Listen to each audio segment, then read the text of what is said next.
মোহাম্মদ শাহাবুদ্দিন চুপ্পুকে অনতিবিলম্বে রাষ্ট্রপতি পদ থেকে অপসারণ করতে হবে। কোন প্রক্রিয়ায় অপসারণ হতে পারে রাষ্ট্রপতি? শেখ হাসিনাকে তোয়াক্কা করি নাই, নরেন্দ্র মোদীকে তোয়াক্কা করি নাই, এই সরকারকে তোয়াক্কা করব আমি দাবি করছি ওকে ক্ষমা চাইতে হবে দাবির কাছে। বৈষম্য বিরোধী ছাত্র আন্দোলনের দুজন কেন্দ্রীয় সমন্বয়ক হঠাৎ করে একই সাথে দাবি জানিয়েছেন যে মোহাম্মদ শাহাবুদ্দিনকে অনতিবিলম্বে রাষ্ট্রপতি পদ থেকে অপসারণ করতে হবে। সরকার এবারও তাদের দাবি মেনে নিয়ে রাষ্ট্রপতি অপসারণের পথে হাঁটবে কি?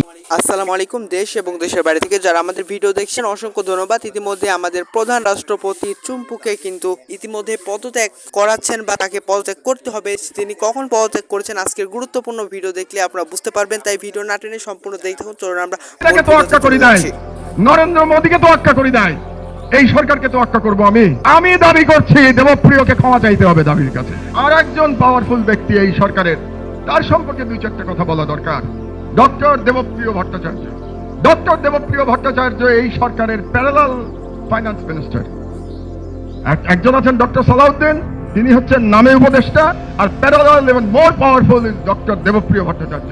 কারণ দেখলাম আমরা যে প্রফেসর ইউনূস সাহেব যে আমেরিকাতে গেলেন, তার সঙ্গে সফর সঙ্গী হিসেবে সালাউদ্দিন সাহেব যান নাই, সফর সঙ্গী হিসেবে গিয়েছিলেন ডক্টর দেবপ্রিয়। এই ডক্টর দেবপ্রিয় এত পাওয়ারফুল, আপনাদেরকে 11 সরকারের সময় মনে করিয়ে দেই, এই ডক্টর দেবপ্রিয়র জন্য বাংলাদেশের আইন পরিবর্তন করা হয়েছিল তাকে সরকারি পদ দেওয়ার জন্য। আপনারা ভুলে যান, ওই যে বলি না বাঙালি মুসলমান বড় তাড়াতাড়ি ভুলে যায়।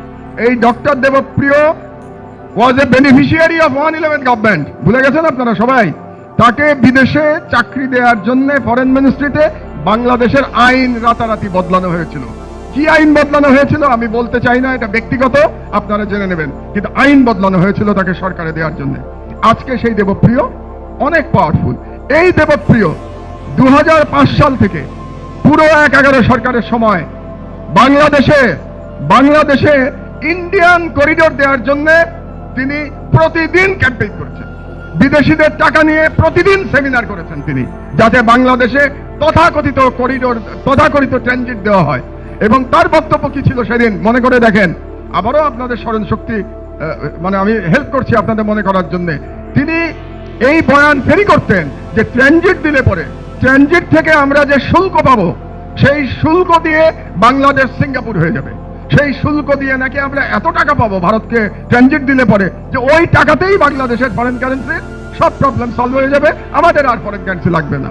দেবপ্রিয় বাবু, আমি জানতে চাই আপনার কাছ থেকে, এই গত 16 বছরে ট্রানজিট থেকে কত ডলার আয় করেছে বাংলাদেশ, আমি জানতে চাই।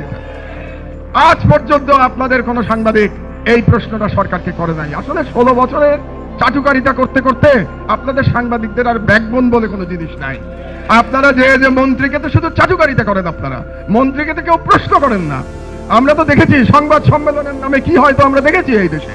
সুতরাং আমরা আজকে যদি আমার দেশ থাকতো, আমি বলে দিচ্ছি আপনাকে, আমার দেশ এতদিনে দেবপ্রিয় বাবুকে জিজ্ঞেস করতো দুটা প্রশ্ন, যে আপনি আমাকে হিসাব দেন যে আপনি যে ট্রানজিটের পক্ষে ওকালতি করতেন, সেই ট্রানজিট দিয়ে আমরা কত টাকা আয় করেছি, কত ডলার আয় করেছি। এক, সেই আয় যদি যত সামান্য হয়ে থাকে, আমার যেটা ইনফরমেশন সেই আয়ের নাম মাত্র নাই বললেই চলে, তো সেই আয় যদি যত সামান্য হয়ে থাকে, তাহলে আপনি যে আমাদেরকে তখন স্বপ্ন দেখিয়েছিলেন যে ট্রানজিট দিলে পরে বাংলাদেশ কি বলে সিঙ্গাপুর হয়ে যাবে, তাহলে তার জন্য কি আপনি ক্ষমা চাইবেন জাতির কাছে?